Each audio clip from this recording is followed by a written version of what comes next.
ॐ यस्य भूमिः प्रमान्तरिक्षं मुतोदरं दिवं यश्चक्रे मुरधानं तस्मै ज्येष्ठाय ब्रह्मणे नमः।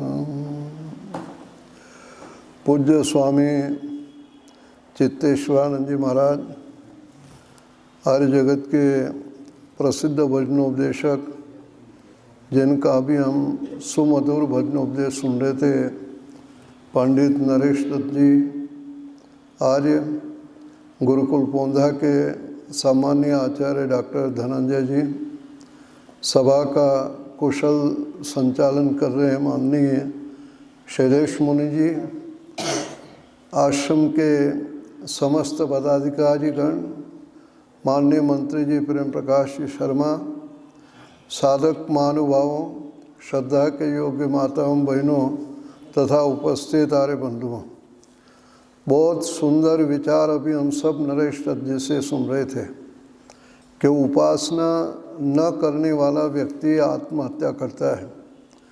महर्षि दयानंद ने सत्यार्थ प्रकाश के 7वें समोल्लास में एक प्रसंग लिखा है, क्या परमात्मा पाप क्षमा करता है?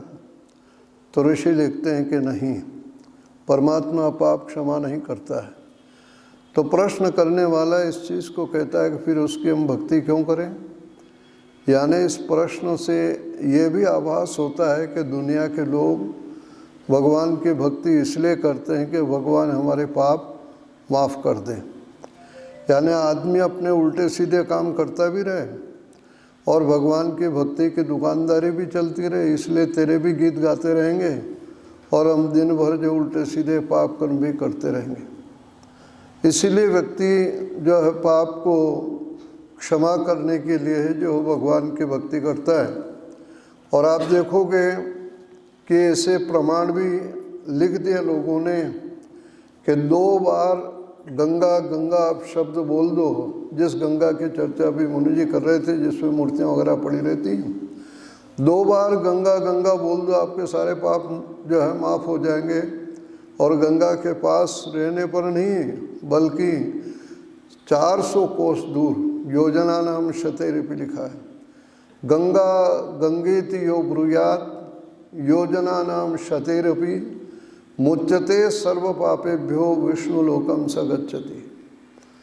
इस प्रकार से मूर्ति पूजा करने वालों ने यहाँ तक लिख दिया कि रात भर जितना जिसने चोरी चकारी हत्या डकैती जितना पाप किया है ठीक है, और प्रातः काले शिवम दृष्ट्वा निशि पापम विनश्यति। प्रातःकाल यदि आप शिव के मंदिर में चले गए और शंकर के दर्शन कर लिए और सारे पाप उसके धुल जाएंगे। और इस पाप की प्रवृत्ति को इस क्षमावाद ने बढ़ाया है। जब तक इस देश के अंदर कर्म फल का सिद्धांत बना हुआ रहा कि अच्छा करें बुरा करें, कर्म का फल अपने को भोगना पड़ेगा, उससे हम छूट नहीं सकते। जो शास्त्रों में लिखा ना भुक्तम क्षीयते कर्म, और बड़ा प्रसिद्ध वाक्य है अवश्यमेव भोक्तव्यम कृतम कर्म शुभाशुभम। तब तक लोगों में भय था कि भाई हम बचेंगे नहीं, हमें पाप का फल मिलेगा। और जब से ये क्षमावाद हर संप्रदाय वालों ने चलाया, मत मजहब वालों ने, पाप की प्रवृत्ति बढ़ गई है। आपने कभी ध्यान दिया हो भागवत की जहाँ कथाएं होती है, हजारों की उपस्थिति होती है। एक सज्जन बोले भाई इतनी उपस्थिति वहाँ होती है, आपके यहाँ गिने चुने लोग होते हैं, क्या कारण है? मैंने कहा कि वो सुनने नहीं जाते हैं, वो तो पाप को माफ़ करने जाते हैं। वहाँ एक सर्टिफिकेट मिला हुआ उनको, क्या मिला हुआ कि जन्म कोटि कृतम पापम नश्यति नात्र संशय। यदि एक बार भागवत की कथा आपने सुन ली या सुनाने का प्रबंध कर दिया तो इस जन्म का नहीं करोड़ों जन्मों का आपका पाप दूर हो जाएगा। तो बताइए फिर कौन व्यक्ति जो है पाप करने से डरेगा? तो ये जो स्थिति आई, ये क्षमावाद का जब से ये चला उस कारण से जो लोग इस काम में जो ज़्यादा प्रवृत्त हो गए। आप सोचो यहाँ के तपोवन का या देहरादून का कोई कलेक्टर या हरिद्वार का कलेक्टर घोषणा कर दे कि भाई दिन भर में जिसको चोरी करनी हो, डाका डालना हो, हत्या करनी हो, बलात्कार करना हो, आपको पूरी छूट है। केवल एक काम करना है कि सायंकाल 6 बजे मेरी कोठी पर आपको कलेक्टर जिंदाबाद, कलेक्टर जिंदाबाद, कलेक्टर जिंदाबाद के 3 नारे लगाने, आपके सारे अपराध माफ़ हैं। एक दिन में शहर नहीं सुरक्षित रह सकेगा। तो दुनिया का बनाने वाला परमात्मा कैसे जो है इस दुनिया को सुरक्षित रखने के लिए घोषणा करेगा कि मैं पाप माफ़ कर दूंगा? तो परमात्मा पाप क्षमा नहीं करता है। तो फिर प्रश्न करने वाला फिर कहता है कि फिर हम उसकी भक्ति क्यों करें? तो ऋषि दयानंद आगे लिखते हैं कि इसका अन्य ही फल प्राप्त होता है। भाई क्या फल प्राप्त होता है? तो फिर आगे लिखते हैं ईश्वर की स्तुति करने से उसके गुणों में प्रीति, और कह रहे हैं कि प्रार्थना से निरभिमानिता, सहाय की प्राप्ति, और उपासना से ईश्वर का सानिध्य प्राप्त होता है। और आगे क्या लिखते हैं ऋषि दयानंद? आगे देते हैं पर्वत जैसी आपत्ति आने पर भी व्यक्ति घबराता नहीं है। और इतना लिख के उस प्रकरण को पूरा करते हुए एक वाक्य, प्रश्नवाचक वाक्य लिखते हैं, क्या यह कम बात है? यानी ये कोई साधारण सी बात नहीं है। जिस बात को लेकर के पंडित नरेश जी कह रहे थे कि आत्महत्याएं ज़्यादा हो रही हैं, उसका मात्र कारण यह है कि व्यक्ति ईश्वर से दूर हटता चला जा रहा है, और उसका परिणाम है कि छोटी छोटी बात पर वो मरने को तैयार होता है। जहाँ हम स्तुति, प्रार्थना, उपासना के मंत्रों का पाठ करते हैं, वहाँ साफ कहते हैं यस्य छाया अमृतम यस्य मृत्यु कस्मै देवाय हविषा विधेम।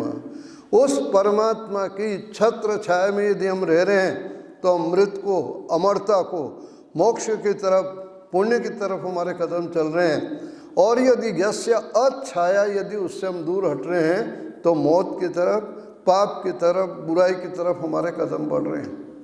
व्यक्ति ट्यूबलाइट के सामने खड़ा है तो चेहरे पर प्रकाश रहेगा, स्वाभाविक है, और पीठ करके खड़ा हो जाएगा तो चेहरे पर क्या रहेगा? अंधेरा ही रहेगा। तो आज व्यक्ति जो है परमात्मा से जितना जितना दूर हो रहा है, उसके जीवन के अंदर कमजोरियां आ रही हैं, और साथ में अनेक अवगुण आ रहे हैं, और हताशा और निराशा इतनी होगी कि उसको मरने के अलावा कुछ भी दिखता नहीं है। कुछ वर्ष हो गए मैं गुड़गांव गया हुआ था वेद प्रचार किसी कार्य से। एक नौजवान एक दिन मुझे पेपर ला के दिया और न्यूज़पेपर दिया। उसने कहा इसमें आपके जो है प्रवचन का मैटर लेके आया हूँ। भाई अखबार में क्या मैटर ले आया मेरे प्रवचन का? तो उसने जो मार्क कर रखा था, उसने कहा कि ये जो इस गुड़गांव का समाचार है, इस सप्ताह में 7 दिन में 5 नौजवानों ने आत्महत्या की। मैंने कहा भले आदमी ये कौन सा जो बोलने का मैटर ले आया? तो क्या आप इसको पढ़ो तो सही। तो उन आत्महत्या करने वालों का जो विवरण उसने दिया था अखबार वाले ने, किसी की सैलरी 80,000 है, किसी की 1 लाख है, किसी की 1,20,000 है। बड़ी बड़ी जो वहाँ पर मल्टीनेशनल कंपनियाँ उसमें वो काम कर रहे हैं। और आयु उन बच्चों की जो 25 से 35 वर्ष की थी। किसी ने कुछ कह दिया, जहर खा के मर गया, किसी ने धोखा दिया या कोई बात हो गई, आपस में संबंध टूट गए, मरने के अलावा कुछ नहीं। और इस प्रकार से आज का जो नौजवान, जहाँ पर जो ईश्वर से दूर करने का परिणाम हुआ कि थोड़ी सी बात कुछ हो जाए तो उसको मरने के अलावा कुछ नहीं दिखता। ऋषि इस बात को कहता है कि जीवन के अंदर यदि बड़ा से बड़ा कष्ट सहन करने की ताकत आएगी तो बिना ईश्वर की उपासना के नहीं आ सकती। मैं मोटे रूप से निवेदन किया करता हूँ कि ईश्वर की उपासना के द्वारा जो व्यक्ति को धैर्य मिलता, सहनशीलता मिलती है, वो दुनिया में पैसे से खरीदी नहीं जा सकती है। आप घूम जाओ देहरादून के अंदर 25-50 हज़ार रुपया लेकर के, और लोगों से कोई भी छोटी छोटी बात पर जो है मेरा संतुलन खो देता हूँ मैं, मेरे अंदर सहनशीलता नहीं है।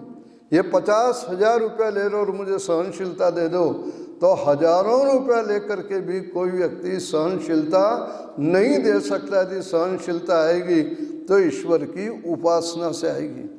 इसलिए महर्षि दयानंद इस बात को कहते हैं कि पर्वत जैसी आपत्ति आने पर भी व्यक्ति घबराता नहीं है। यदि परमेश्वर पर हमें विश्वास है कि सुख आ रहा दुख आ रहा है, अनुकूलता आ रही है प्रतिकूलता आ रही, तो हमें जो है वो सहन करने की ताकत यदि मिलती है तो वो ईश्वर की उपासना से मिलती है। बंधुओं, तो ईश्वर की उपासना हमारे लिए बड़ी महत्वपूर्ण और आवश्यक इस चीज़ को बतलाई।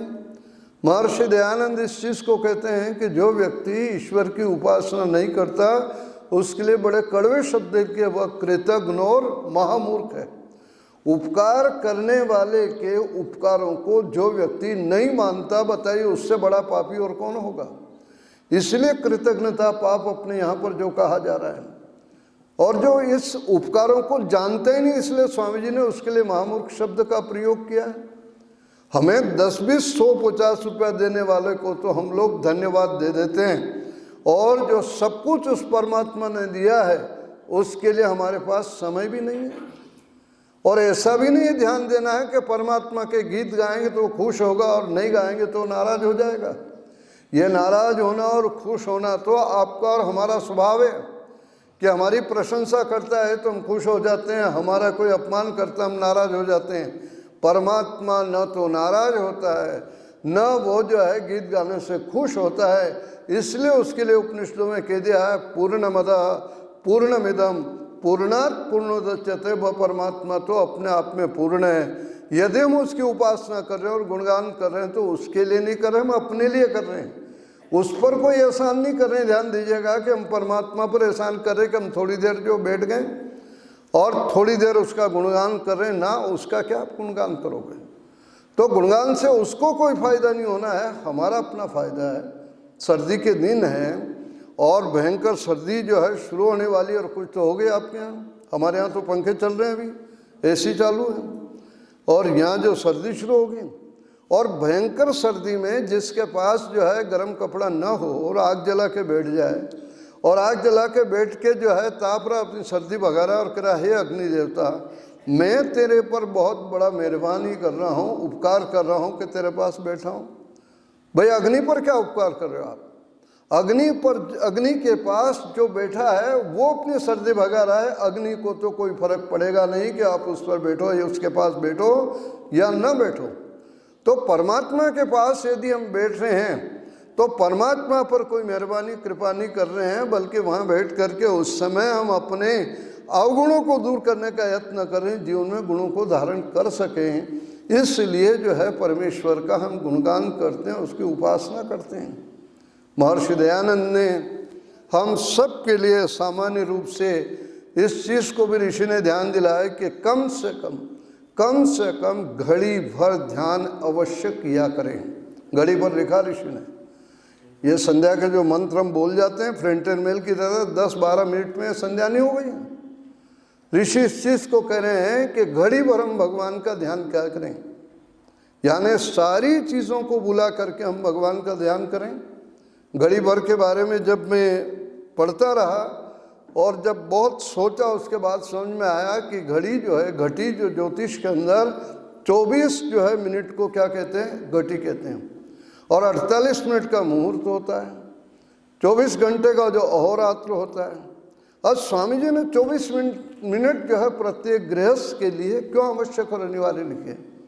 कभी आप इस बात पर ध्यान दो, जहाँ पर ऋषि दयानंद ने बम्बई में आर्य समाज की स्थापना की, वहाँ इस चीज़ को भी याद दिलाए कि प्रत्येक गृहस्थ को समाज के लिए अपने आय का शतांश देना चाहिए। यानी 100 रुपये में 99 रुपये हमारे अपने, 1 रुपया धर्माते का है, उसको निकाल देना चाहिए।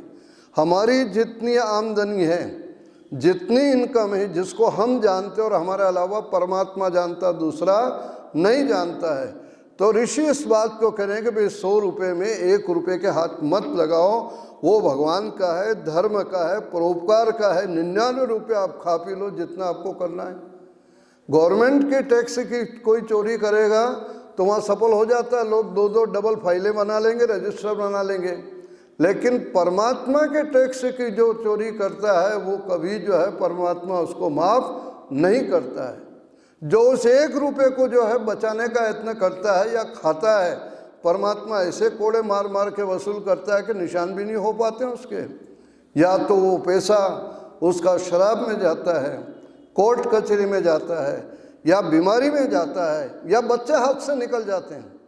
जिस बात को कहा गया धर्मेव हतोहन्ति धर्मो रक्षति रक्षित, जिस बात को कहा है कि यदि हमने अपने धर्म को, अपने कर्तव्य को सुरक्षित रखा तो हम सुरक्षित रहेंगे, यदि हमने नहीं रखा तो हम सुरक्षित नहीं रहेंगे। यह हकीकत अनुभव करने की बात है। तो ऋषि दयानंद इस चीज़ को याद दिला रहे हैं कि 100 रुपये में 1 रुपया परमात्मा का है। तो मुझे ध्यान इस बात को लेकर आया कि 1 घंटे में 60 मिनट होते हैं, 60 मिनट में 59 मिनट हमारे अपने हैं और 1 मिनट परमात्मा का है। तो आप 24 घंटे के 1-1 मिनट को मिलाओगे तो कितने हो जाएंगे? 24 मिनट हो जाएंगे।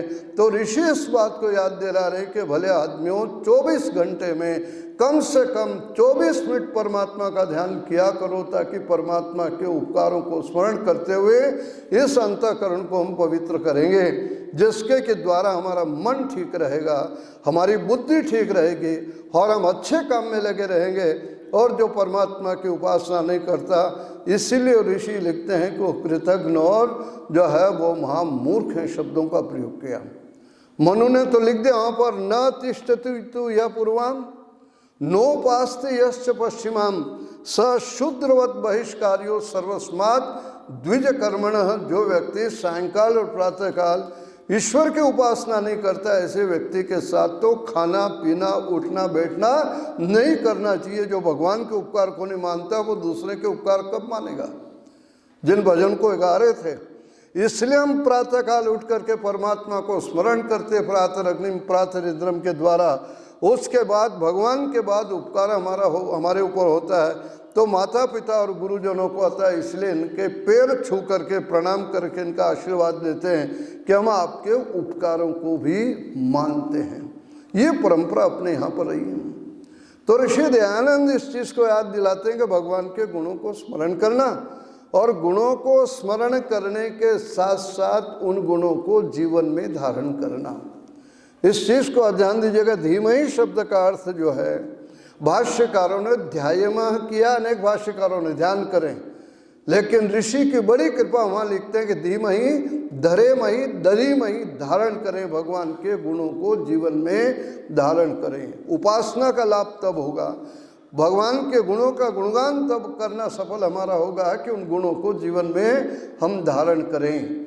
यानी परमात्मा न्याय करने वाला है, परमात्मा दया करने वाला है, परमात्मा परोपकार करने वाला है, परमात्मा दूसरों को सुख देने वाला है। इन गुणों को यदि हम भूर्भुवः स्व के द्वारा जो गुणगान कर रहे हैं तो अंत में क्या करें? धीमहि हे भगवान इन गुणों को जीवन में धारण करें।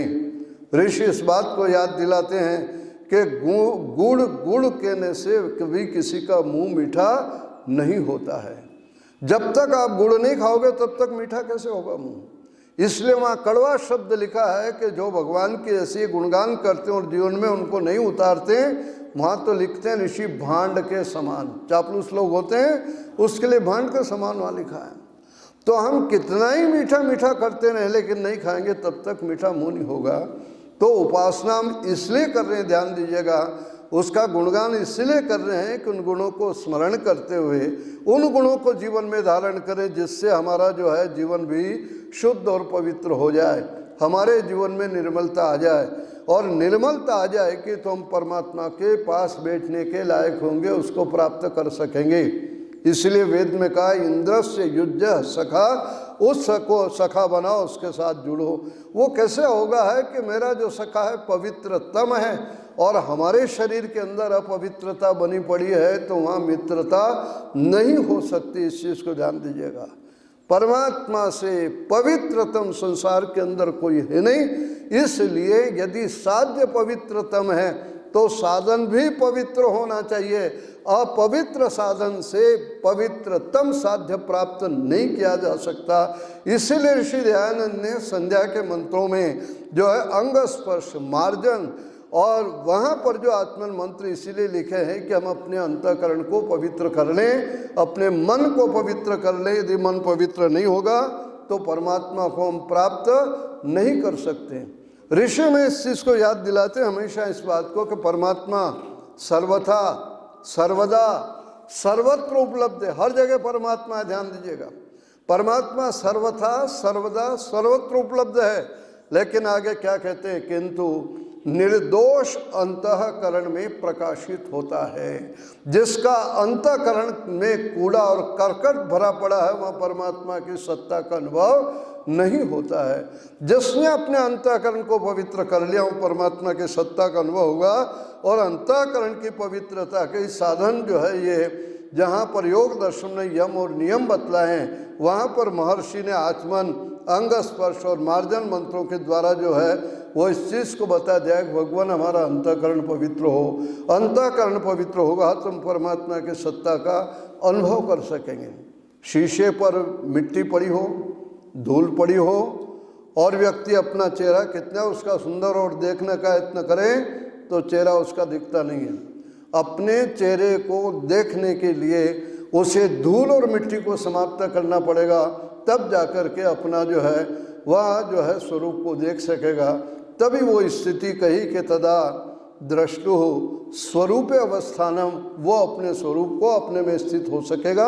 अंतःकरण की पवित्रता जीवन के अंदर बहुत आवश्यक है, बिना उसके परमात्मा की सत्ता का अनुभव नहीं हो सकता। और परमात्मा की सत्ता का यदि अनुभव हो जाएगा तो हम निश्चित रूप से जो है पाप से, बुराइयों से बचेंगे और जीवन में बहुत धैर्य और सहनशीलता आ जाएगी। ऋषि दयानंद ने एक चीज़ और याद दिलाई, और इस चीज़ को भी मैं निवेदन किया करता हूँ कि उपासना प्रदर्शन की वस्तु नहीं है, ध्यान प्रदर्शन की वस्तु नहीं है। मैं आंख बंद करके इसलिए बैठा हूँ, आप लोग देख रहे हो, हाँ भाई पंडित जी तो बहुत ध्यान लगा रहे हैं, तो मेरा तो प्रयोजन पूरा हो गया कि आप लोगों ने देख लिया।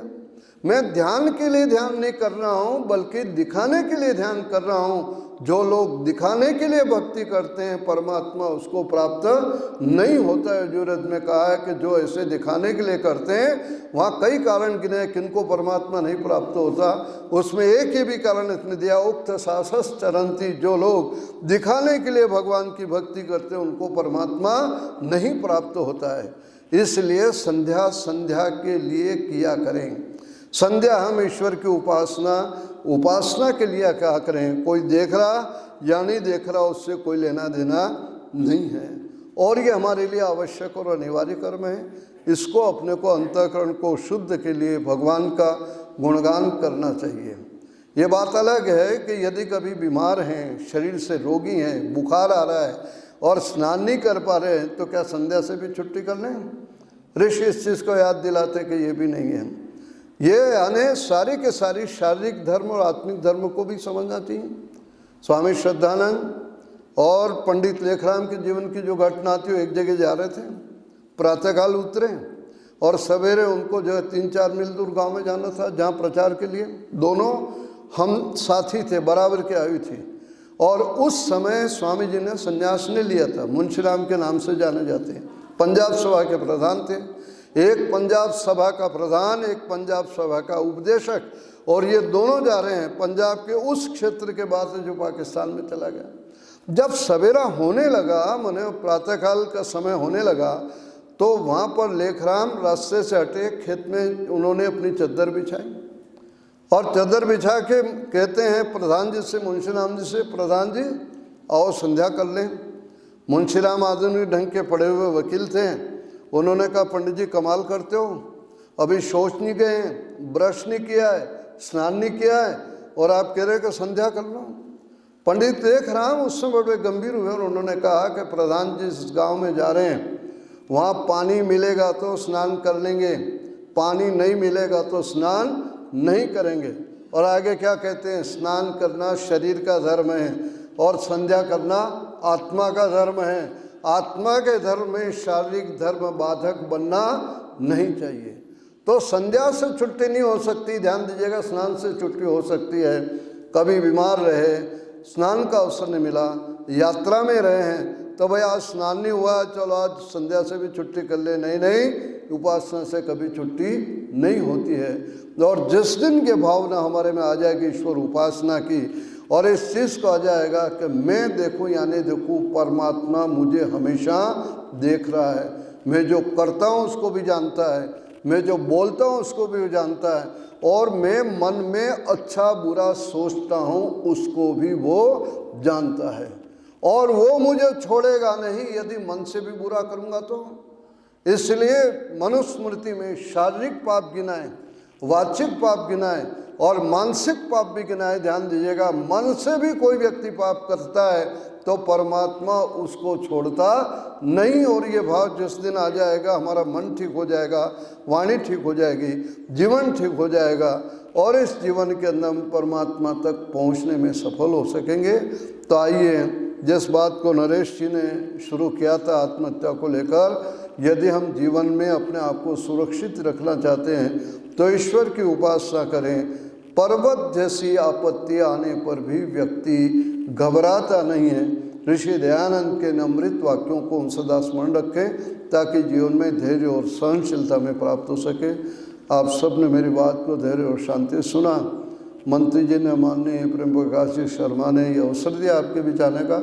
वैसे मुझे गर्मी में आना था, ये लॉकडाउन के चक्कर में हामी कर ली थी तो वो तो रह गया। आचार्य धनंजय ने ऐसा क्रम बनाया कि मैं 5-7 दिन से गुरुकुल में हूँ और आपका चल रहा है, तो आप लोगों के दर्शन हो गए और आपके साथ बैठने का अवसर मिला। आप सबको बहुत बहुत धन्यवाद। ओम शांति।